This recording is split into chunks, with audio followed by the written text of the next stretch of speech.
This would, of course, be hard enough to cope with, but shortly before the funeral a young man at my house, claiming to be my late husband's son. My husband didn't speak a word about him to me. He claimed to have not known about me or either of my daughters, 12 and 8, until he was notified of my husband's death and found the obituary in the online version of our local paper. The young man was 18 and must have been born before I met my husband. He also claimed his own mother died years ago and was never to his memory in a relationship with my husband. So the boy's existence is not proof of infidelity on my husband's part. However, I still feel just as betrayed. My husband never breathed a word of him to me.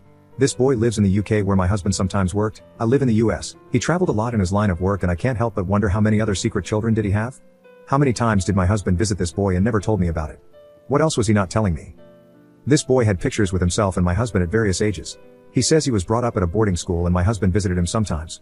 Though I very much want to. I have no reason to doubt his story. The boy asks to come to the funeral. I want to say no, but I feel like I have no right. My kids see me talking to this stranger and poke their heads in to ask what's going on. Before I can stop him, the boy introduces himself to them as their half-brother. Now not only do I have to figure out how to cope with all this information myself, but I also have to find some way to explain it to my children. My 8-yo doesn't seem to get the full implications of her father keeping this kind of secret from all of us, but my 12-yo is clearly upset, although she won't talk about it with me. At the funeral the boy kind of lurked in the corner, but when lunch was served afterwards he approached both my girls and was playing games like tag with my 8-year-old and some of her friends who joined in. I didn't think this was appropriate, and when I told him so he apologized and said he did it to raise her spirits and it's what people did for him when his mother died, to cheer him up. Something about his answer irked me and I got the impression he was trying to manipulate me into feeling sorry for him and using my children to do it. My mom and my sister came over to help me after I got the news about my husband. Of course I talked to them about what was going on and they were shocked. My mom brought up the point that the boy might be after money. All of our important assets were in both of our names and I am the only beneficiary of his life insurance policy. But I was not sure what could happen if he tried to sue. I asked the boy frankly if money is what he was after and he said, "No, I couldn't take any of your money. You have kids to take care of." It irked me the way he said that, as though I was offering money and he was trying to show how good he was by turning it down. It felt as though he expected me to give it to him anyway. I asked the boy what he wanted and he said he wanted to get to know my children because they're his sisters. In my opinion, they might be his sisters, but he's a stranger to them regardless of biological relation. Apparently at the funeral he told my 8-yo he was going to ask me if he could take my girls to the aquarium, and so that got her hopes up about it before I could even make a decision. I said yes, only if my mom or sister went with them. I wasn't about to let my girls go with a strange man no matter what. Over the next week he also took my girls to the park, ice cream place, and the lake, with my sister as a chaperone every time. I agreed to this and it was helpful because it gave me a chance to break down and cry to my mom without the girls around. When he left and my 8-yo hugged him and told him not to go and he said, "I promise I'll come visit again." I stepped in and said, "No, I think it would be best if you didn't come back here." He looked hurt and my 8-yo cried, but I was sick of him promising things without getting approval. She thinks it's a cool mystery like from a TV show that she has a secret brother and she doesn't realize how disturbing it is that her father hid his existence. My sister asked me later why I told him not to come back and I told her I think the whole thing is weird. I don't know this boy or his real intentions. He could be some kind of weirdo trying to get my girls alone. My sister says I judged without ever getting to know him and he seems like a very sweet young man. He grew up mostly without a family. And he could have been jealous that my girls got all his father's attention. But instead he wanted to connect with them. My opinion is that even if those are his intentions and he's totally innocent, I still don't want him around my home or my girls. To me he is just proof that my husband lied to me for years and it makes me sick to look at him. My girls don't need this drama either. And even my 8-yo is going to be traumatized once she is old enough to realize how much her dad was hiding. Me or my girls don't owe him anything. My sis says that I don't have to want him in my life, but I don't have the right to deny the girls their brother. She pointed out social workers do everything they can to avoid separating siblings because of the trauma. I said it's not the same thing because my girls have only known this brother for a week. My sister said it's also important because my girl's brother is now the only person they know of their culture. My husband was like 1/8 Hawaiian, the rest white and Asian, and so the girls and their brother are like 1/16. The boy appears to be white, and my daughters and I are black. But this boy was raised in the UK and he isn't part of Hawaiian culture, and honestly I think culture is something natural and not something to force because of your genetics. My girls don't live in Hawaii, they live in Oregon, so that is their culture, not black culture or Hawaiian culture. I don't force myself or my girls to participate in African culture just because of our genetics. I thought my 8-yo would get over her brother and she did go several weeks without asking about him. But yesterday she asked about him again. I feel bad about ever allowing them to go anywhere together and bond. I wish I'd handled the whole thing differently. And now I don't know how to explain the situation to my kids. My 12-yo hasn't asked about her brother, but she has been extremely closed off since her father's death, and I don't know how this issue might be complicating what she's feeling. I just need outside opinions to know what to do about this. Most comments were calling OP the asshole or saying she needed to allow her daughters to know their brother. Some people asked OP why she didn't ask for a DNA test. To which she replied these. I thought about maybe asking the boy about a DNA test. But I don't know what it would achieve. I don't want him in my life or my daughter's life either way, and even if the DNA test came back negative it would only raise more questions. And I don't know if it would open up any legal troubles where now I owe the boy money from my husband's estate if it comes up positive. A few comments suggested that the brother might be lying and scamming OP. Like, I'm going with not the jerk. Call me a skeptic, but get a DNA test first. Something about this entire situation sounds fishy. I wouldn't even have let my kids hang out with him. The way he phrases his answers does sound manipulative. What people did for him when his mom died. He didn't need to convey this information to you during your husband's funeral, but he did. The way he phrases it sounds like he's trying to make you feel bad for trying to establish boundaries. And yes, it sounds like he's trying to guilt trip and gaslight you, making you feel like you're crazy and paranoid. Further, he didn't outright reject your money. He phrased it yet again in a way that he's fishing for a longer haul. He could have easily said no, I don't want your money, but instead, he said no, I couldn't take any of your money. See the difference? And the moment you let him into you and your kids' lives, he has been persistently around. Offering to take your kids out without you or any adults being present indicates a possibility he's manipulating your young child to get what he wants. The appropriate approach would have been to ask if you, as the parent, is fine with him taking your kids out. He has now heavily inserted himself in you and your kids' lives, all through your children. You need to start asking questions. Alarm bells are ringing in my head. In response to the comments about it being a scam, she initially makes these edits to her post. Well, the comments alerting me to how this might be a scam attempt have opened my eyes. I didn't want to introduce this stranger to my kids, but when he showed up to deliver such shocking news, my children came in and asked what was going on. He introduced himself before I think about how to tell my children. He asked if he could show up to the funeral, and I felt like I couldn't say no to that, but then used it as an in with my children. He offered to them behind my back to take them somewhere, so then I felt like I would be the bad guy if I said no. It rubbed me the wrong way, but I brushed it off. I was in a vulnerable state, not thinking clearly, and he took advantage of that. I should have trusted in my instincts from the beginning. The idea that there could be scammers that prey on grieving families is just horrible, and I had no idea of such a thing. I've contacted a lawyer to figure out how to establish if there is truth to his story and what my legal obligations are to the boy. I'm also going to have a long talk with my sister to see if during their outings he had done any kind of prying that might have led to him learning information about my family that he could use somehow. I'm already in the process of getting therapy for my children and myself. Edit 2. People have been saying a lot of nasty things about me, and I don't think I'm going to get much more productive input out of this. So this is going to be my last post on this topic. I considered taking the post down, but I decided to leave it up so people can be aware that scammers operate like this. That they can be so good at what they do that even hundreds of third-party outsiders will take the scammer's side. In hindsight, I can't believe I didn't see it, and I cannot believe I ever let such a person step foot in my home or even speak to my children. Apparently the goal was not to ask for money right away. It was to get close to me and my children and ask me for money later for a fake emergency. Other commenters elaborated on how it works. If my daughter asks about her brother again, I'll have to tell her she was tricked. I don't want to do that to her unless I'm completely sure. So I most likely will be asking the boy for a DNA test, birth certificate, etc. However, not until I have the chance to speak to a lawyer. Update on May 14th, 2022. I was wrong and I was the jerk. My husband's son, I wasn't trying to demean him by calling him the boy. I was avoiding using names, was telling the truth. My husband's name wasn't on his birth certificate, but the DNA test did show he was related to my kids. He also had more photos, cards and voicemails. Tons of evidence to prove that my husband did keep regular contact with him. Apparently the son's grandparents were his legal guardians. My husband occasionally gave them cash as under the table child support. I did notice that husband sometimes made large withdrawals when he went overseas. He said it was because shops there don't take his card.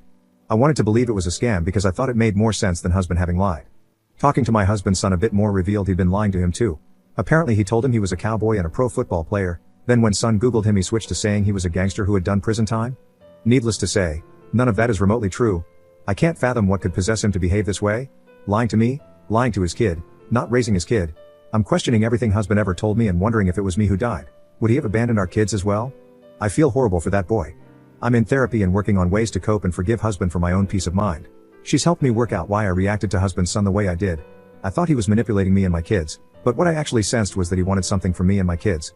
I felt like me and my daughters were not in a place to give anything emotionally or financially, so I recoiled from him. But that doesn't mean he's a threat. My kids went to therapy as well. 12-yo has weekly sessions. However, my 8-yo hated it, so I've pulled her out for now. Many people have shared their own stories of being separated from bio-relations and the effect it had on them. I don't understand it because genes don't mean much to me. However, I don't have to understand to respect it. I personally don't feel like I'm in any place to have any kind of relationship with husband's son, and I don't think he wants one with me. He now appears scared of me, which I do feel bad about. I wasn't trying to hurt him or scare him, but I will allow him to visit sometime if my girls want to see him. Sis agreed to continue to supervise. As far as money goes, the lawyer advised me that there aren't many assets that son is entitled to because they were in both my and my husband's name, except for a few investment accounts that were only in my husband's name. Thankfully not where the majority of our savings are. I know people think I'm an evil witch for caring about money, but I need it to feed, clothe, and educate my own children. OP posts again to our/stepparents on June 12, 2023. I don't feel like I really count as a step-parent. I don't know if I'm in the right place for this. When I went to other subs for advice, it felt like an angry mob, and I'm hoping people here might be able to relate to some of the things I'm going through. I didn't know my husband had a son until after I became a widow. His son is 18 and lives in the UK, where my husband regularly visited him without telling me. My husband apparently kept our family, myself and my 2 daughters, 13 and 8, a secret from his son as well. The son found out about us after my husband died and showed up at my door to introduce himself. I didn't handle it well at the time. I was in a fog and not prepared to process anything, let alone the fact that my husband had been hiding a secret of such magnitude from me. I let him get close to my daughters, but when he said he would come back to visit, I reacted negatively and told him not to come back. After talking things through with my mother and sister, I realized that I didn't have the right to keep my daughters from their brother if they wanted a relationship with him. I reached out to the boy to confirm his story and decide on a time to visit. It was supposed to be late next month. My sister was supposed to come out and help and supervise all interaction between my children and their brother, because I am not mentally prepared to be around him and I'm not sure I ever will be. Even though I know my feelings are irrational, I honestly want nothing to do with this boy. I know my husband's behavior is not his fault and that he is a victim, too, but even just looking at his face is a reminder that my husband lied to me for our entire relationship. If I had known he had a child, I might have chosen a different life. I got pregnant in college with my oldest. He was older with a stable job and able to provide for me and my child. He made all these promises: he'd take care of me, he'd take care of our baby, he'd help me get through college, he'd be the good father he never had. And he already had a child he wasn't raising. God, if I'd known that, I might have had an abortion and walked away. I fell in love with him when he said those things, and now I feel like the person I fell in love with never even existed. I don't know if he ever loved me or our kids. I don't know if he was playing a game with us, or using us to build an image. I don't know if he was faithful to me on all those overseas trips. I can't trust anything he ever told me anymore. None of this is his son's fault. He's innocent. I know that. But even remembering his existence brings up so many feelings I can't deal with. Which is why my sister said she would help supervise. She played chaperone when my husband's son was getting to know my kids eventually. She said she'd be willing to do it again. We picked a time and she said she'd be there. Today, she tells me she can't do it.